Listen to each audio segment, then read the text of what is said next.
እንዴት ነህ ጓደኛዬ? ምን ነው የደካከመ ትመስላለህ። ሰላም አይደለህም እንዴ? ምን እባክህ፣ ዛሬ ግብር ለመክፈል ገቢዎች ሄጄ ስንት ሰዓት ተሰልፌ ተራ ሳይደርሰኝ ለነገ ተብሎ ይኸው ተመልሼ መጣሁ። ይሄማ ቀላል ነው። መፍትሄው እኮ ተገኝቷል። ምን አይነት መፍትሄ? ይኸውልህ ብርሃን ባንክ ብርሃን ኢታክስ የተሰኘ አገልግሎት ጀምሯል።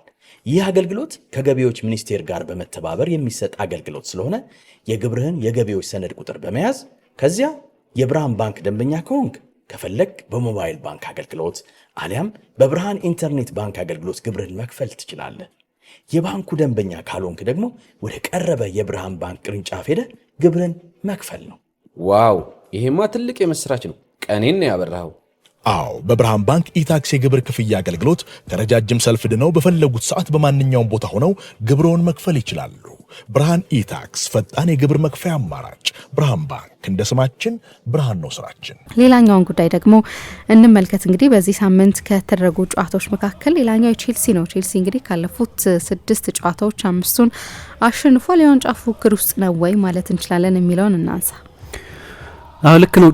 በተለይ ደግሞ በዚህ ሳምንት ማንቸስተር ሲቲ እና ሊቨርፑል ተሸነፉ አይደለም እና ቼልሲ ነው ሁለተኛ ስፍራ ላይ ያለው እና ቼልሲን በተመለከተ ምሳን አንቺን ጨምሮ ብዙ ሰው በዚህ ውድድር ዘመን ዋንጫ ያሸንፋል ማለት እንኳን ቢያስቸግር ግን ለዋንጫ ይፎካከራል የሚል ግምት ነበር። ምክንያቱም ቡድኑ እያደገ እንደነበር ግልጽ ነው። ባለፈው የውድድር ዘመን በተለይ የዓለም የክለቦች ዋንጫን አሸንፏል። በተለይ ደግሞ በፍጻሜው ከፓሪስ ሳን ዠርመን ጋር ያሳየው ብቃት የቡድኑን መብሰል የሚያሳይ ነው። ከዚያ በፊት ደግሞ ሪያል ቤቲስን አሸንፎ የኮንፈረንስ ሊግ አሸናፊ ነበር። ስለዚህ 2 ዋንጫዎች አሸንፎ ነው የውድድር ዘመኑን ያጠናቀቀው።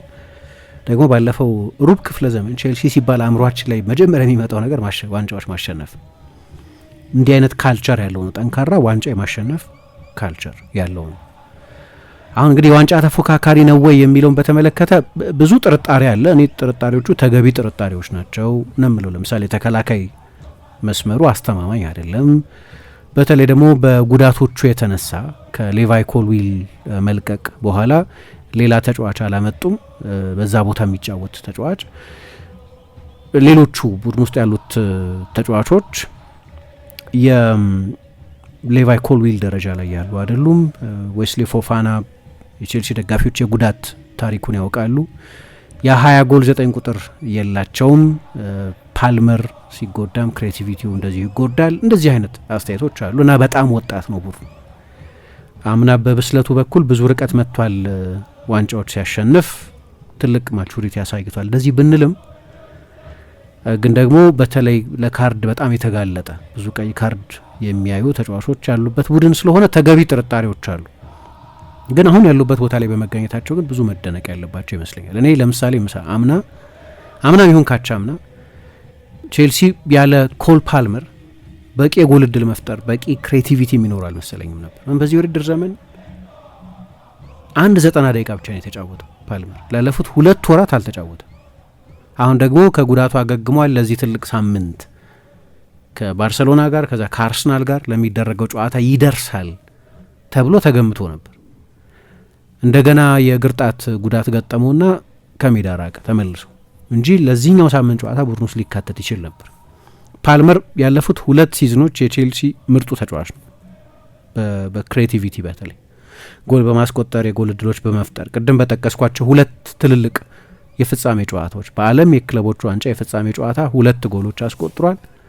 በኮንፈረንስ ሊግ የፍጻሜ ጨዋታ 2 አሲስት ሰጥቷል። የእንደዚህ አይነት ጨዋታዎች ተጫዋች የሆነው ኮል ፓልመር በዚህ የውድድር ዘመን 3 ጨዋታ ብቻ ነው የተጫወተው። 2ቱን ነው የጀመረው። ያ የመጨረሻው ጨዋታ የማንቸስተር ዩናይትድ ጨዋታ ነው። 20ኛው ደቂቃ ምናምን ላይ ተቀይሮ የወጣበት ጨዋታ 1 ጎል ነው ያስቆጠረው። እንዲህ አይነት ወሳኝን ተጫዋች አልያዘም ቼልሲ። የሆነ ጊዜ የቼልሲ ክሬቲቪቲ ያለሱ አይሆንለትም ይባል የነበረ ወደ ቼልሲ ከመጣ በኋላ በቅርብ ጊዜ ከነበሯቸው የዝውውር ስኬቶች መካከል በምሳሌነት የሚጠቀስላቸው ተጫዋች ነው። እሱ የለም ግን ቼልሲ ሁለተኛ ነው። 1/3 የፕሪሚየር ሊግ ሲዝንን ከተጓዝም በኋላ 38ኛው ሳምንት ላይ እዚህና እዚህ አካባቢ ይኖራሉ ወይ ለማወቅ ያስቸግራል። ቼልሲ ኢንኮንሲስተንት ቡድን ነው። ግን ደግሞ ካለፉት 6 ጨዋታዎች 5ቱን አሸንፏል። ባለፉት 3 ተከታታይ ጨዋታዎች ደግሞ ጎል አልተቆጠረበትም። በተለይ ጎል አልተቆጠረበትም የሚለው ስታቲስቲክስ በጣም ሲግኒፊካንት ነው። ምክንያቱም ጎል ያልተቆጠረበት ቅድም ያነሳሁትን ሌቫይ ኮልዊልን በጉዳት አጥቶ ነው። የውድድር ዘመኑ ከተጀመረበት ጊዜ ጀምሮ አንድም ጨዋታ አላደረገም። ገና ፕሪሲዝን እንደተጀመረ ነው የተጎዳው። ሮበርት ሳንቼዝ አስተማማኝ ግብ ጠባቂ አይደለም፣ ወይም የፕሪሚየር ሊግ ሻምፒዮን የሚሆን ቡድን ግብ ጠባቂ አይደለም። የቼልሲ ደጋፊዎች ፔተር ቼክን፣ ቲቦ ኮርቷን ይዘው ነው ሻምፒዮን የሆኑት። በእነዚህ ግብ ጠባቂዎች ደረጃ ያለ ግብ ጠባቂ አይደለም እንኳን እየተባለ ቶሲንን እየተጠቀመ ቻሎባን እየተጠቀመ ባዲያሺልን እየተጠቀመ ጭምር ባለፉት 3 ጨዋታዎች ጎል አልተቆጠረበትም። አሁን እነዚህ 3 ጨዋታዎች ምርጥ ፐርፎርማንስ ያሳየባቸው ጨዋታዎች ላይ ሆኑ ይችላሉ። ለምሳሌ በቀደም ከበርንሌ ጋር በነበረው ጨዋታ የመጀመሪያው 30 ደቂቃ አስቸጋሪ ነበር። ያው ለብዙ ቡድኖች ከኢንተርናሽናል ጨዋታዎች መልስ ያለ ጨዋታ ስለሆነ ፈታኝ ይሆናል። በተለይ ደግሞ ቅዳሜ ቀትር ሲሆን ከሁሉም መርሃ ግብሮች ቀድሞ የሚጀመረው መርሃ ግብር ሲሆን ለበርንሌ ጉዳቱ ከባድ ላይሆን ይችላል። ምክንያቱም ብዙ ተጫዋቾችን በቼልሲ መጠን ለብሔራዊ ቡድን ላያስመርጥ ይችላል። ቼልሲ ደግሞ በአብዛኞቹ ተጫዋቾች በብሔራዊ ቡድን ግዴታ ውስጥ የነበሩ ተጫዋቾች ናቸው። ስለዚህ የመጀመሪያ ጨዋታ ላይ ሊቸገሩ ይችላሉ። ግን በ3 ተከታታይ ጨዋታዎች ጎል አልተቆጠረበትም። የቡድኑን ምርጥ ተከላካይ በአንድም ጨዋታ ሳያሰልፍ፣ የቡድኑን ምርጥ ፈጣሪ ተጫዋች በአንድም ጨዋታ ሳያሰልፍ በፕሪሚየር ሊግ ብዙ ጎል ካስቆጠሩት ቡድኖች መካከል አንደኛው ነው። የቡድኑን ምርጡን ተከላካይ ሳያሰልፍ ደግሞ ባለፉት ጨዋታዎች ክሊንሺት ጠብቋል። ባስቆጠረው ጎል ሲቲና አርሰናል ብቻ ናቸው የሚበልጡት። በአንድ ብቻ ነው የሚያንሰው ከሁለቱ። ይህንን ሲያደርግ ከክረምት ፈራሚዎቻቸው መካከል ንጹህ 9 ቁጥር የሚባል አንድ ፈራሚ ብቻ ነው ያመጡት፣ ሊያም ዴላፕ። ዴላፕ ደግሞ 2 ወር ሜዳ ውስጥ አልነበር፣ ለ2 ወር ከሜዳ ርቆ ነበር። ከተመለሰ በኋላ ደግሞ እንደምታስታውሹ በዛ የወልቭስ የሊግ ካፕ ጨዋታ ቀይ ካርድ ተመለከተና ተጨማሪ ጨዋታ በቁጣት ምክንያት አለፈው። ወሳኝ ፈራሚያቸው ነበር። ከ7 ከ8 የፕሪሚየር ሊግ ቡድኖች ጋር ተፎካክረው ነው ያስፈረሙት ይህንን ተጫዋች። እሱ ብቻ አይደለም።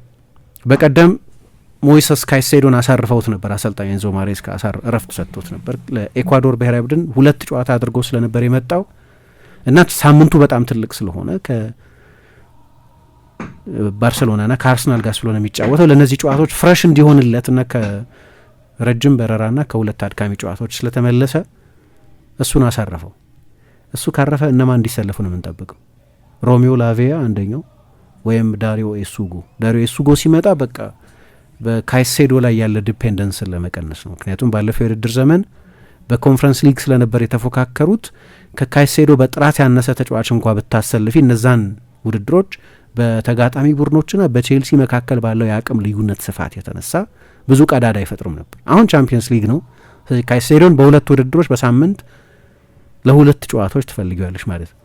ግን አሳረፈው አሰልጣኙ በቀደም ሲያሳርፈው። ግን አሁን ቅድም የጠቀስኳቸው የእሱ አንደኛና ሁለተኛ ዴፒቲዎች አልነበሩም።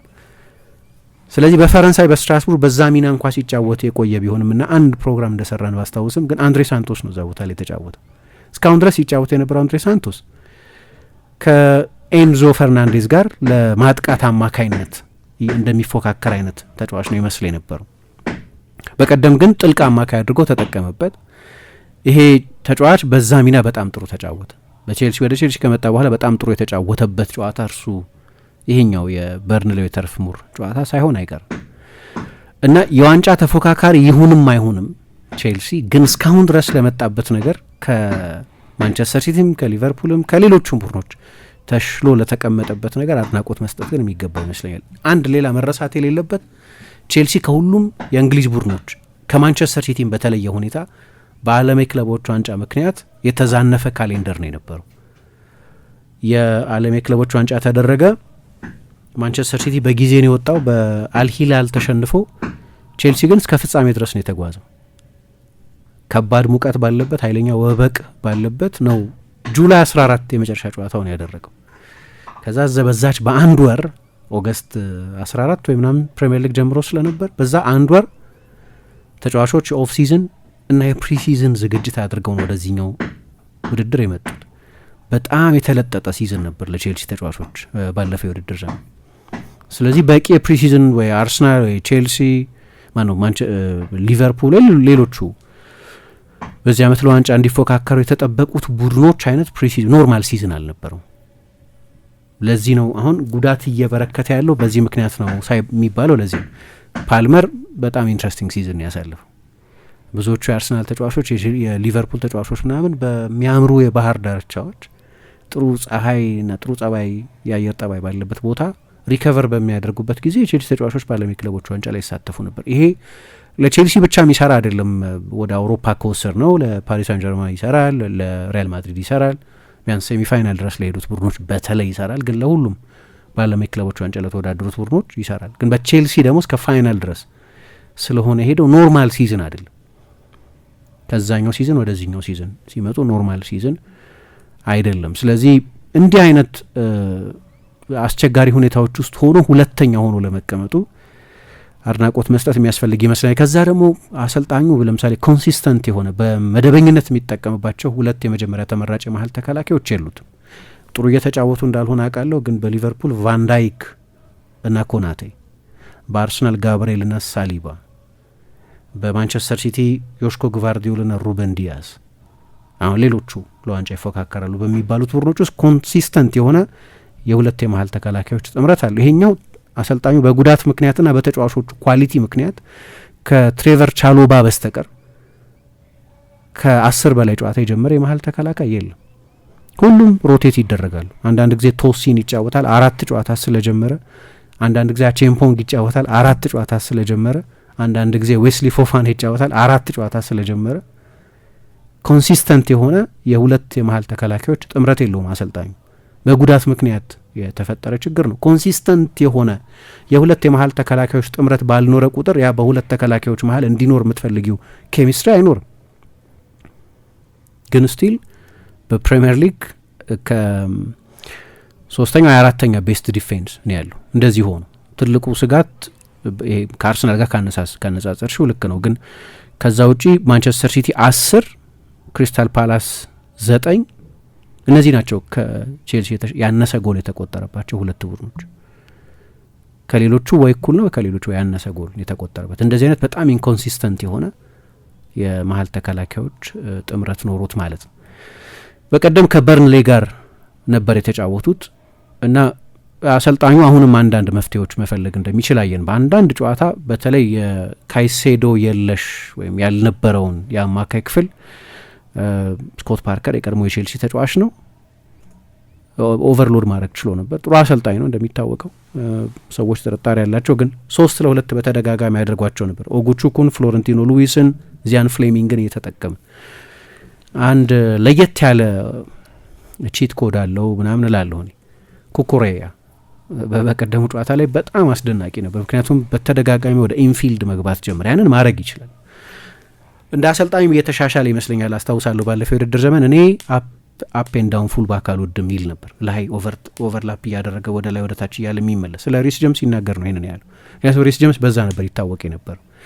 ስለዚህ እኔ ፉል ባኮች ኢንፊልድ እንዲገቡ ወደ መሀል ኢንቨርት እንዲያደርጉ ምናምን እፈልጋለሁ ይል ነበር። አሁን መቀላቀል ጀምሯል። በዓለም የክለቦች ዋንጫ ላይ የፍጻሜው ጨዋታ ላይ ማሎ ጉስቶን እንደተጠቀሙ አይነት ያ እንደ አሰልጣኙ ራሱ ከቡድኑ ጋር አብሮ እየተሻሻለ እንደመጣ ማሳያ ነው። የመጀመሪያ ትልቅ ስራው ነው። ፓርማ ሌስተርን ነው ከዛ በፊት ያሰለጠነው። ከዛ በፊት ምክትል አሰልጣኝ ሆኖ ወይም የአካዳሚ አሰልጣኝ ሆኖ ነው ያለፈው። እኔ እዚህ ላይም አንዳንድ የሚተችባቸው እኛም በተለይ ዛ የማንቸስተር ዩናይትድ ጨዋታ ላይ ሌሎችም ጨዋታዎች ላይ በጣም በፍጥነት ሪያክት ያደረገባቸው አንዳንድ ጨዋታዎች ነበሩ እና ለምሳሌ ሁሉንም የማጥቃት ተጫዋቾች ቀይሮ ያስወጣበት ያ ጨዋታ ልክ ነው። 4ኛው ደቂቃ ላይ ነው ተጫዋች በቀይ ወጣው፣ ግን ስቲል 86 ደቂቃ ይቀርሻል። በ10 ተጫዋች ብትጫወችም የሆነ የማጥቃት አውትሌት ያስፈልጋል። ያ እንዳይሆን አደረገ አሰልጣኙ። ሲተች ይተቻል። ግን ደግሞ በቀደም ኩኩሬያን ለጨዋታው ስፔሲፊሲቲ በሚል ተጨማሪ ቁጥር መሀል ላይ እንዲያገኙ አደረገው ኩኩሬያ እና የመጀመሪያው ጎል መቆጠር የሱ ሩጫ በጣም አስፈላጊ ነበር። ኩኩሬያን በጣም በአሰልጣኙ መሾም ከተጠቀሙት ተጫዋቾች መካከል አንደኛው ነው። ከዚህ በፊት አንድ ፕሮግራም ሰርተን እንደነበር አስታውሳለሁ።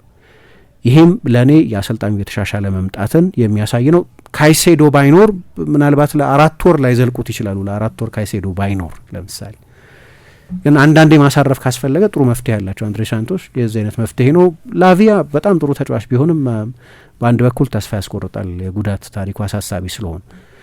በቀደም እንዳየነው ደግሞ በድጋሚ በጣም ጥሩ ተጫውቷል ዡዋው ፔድሮ ጠለቅ ባለ አማካይ ስፍራ። ባለፉት 6 ጨዋታዎች 5 የጎል ኮንትሪቢሽን አለው ፔድሮ ኔቶ። ከሁሉም የቼልሲ ማጥቃት ተጫዋቾች በዚህ ውድድር ዘመን ኮንሲስተንት የሆነው ተጫዋች እሱ ነው። ጄሚ ጊተንስ የመጀመሪያ አሲስቱን ሰጥቷል። ከዛ በፊት ጋርናቾ የመጀመሪያ ጎሉን አስቆጥሯል። ባለፈው መጨረሻ ከኢንተርናሽናል በፊት በነበረው ጨዋታ በጣም ጥሩ ተጫውተዋል። እንደዚሁ 2 አሲስቶች ሰጥቷል።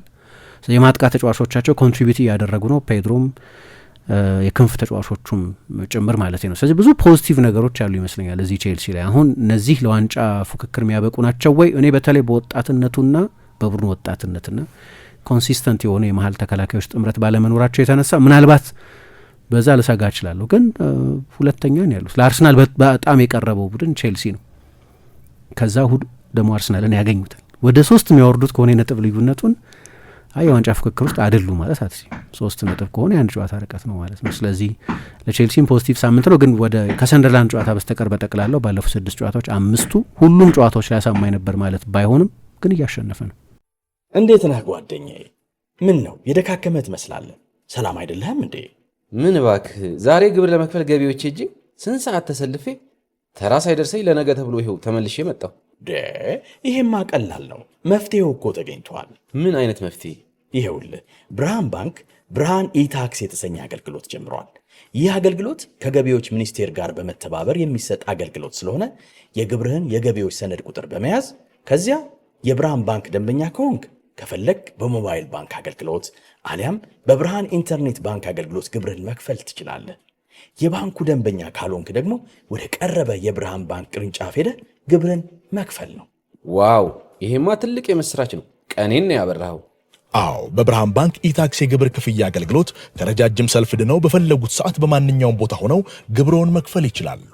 ብርሃን ኢታክስ ፈጣን የግብር መክፈያ አማራጭ። ብርሃን ባንክ እንደ ስማችን ብርሃን ነው ስራችን።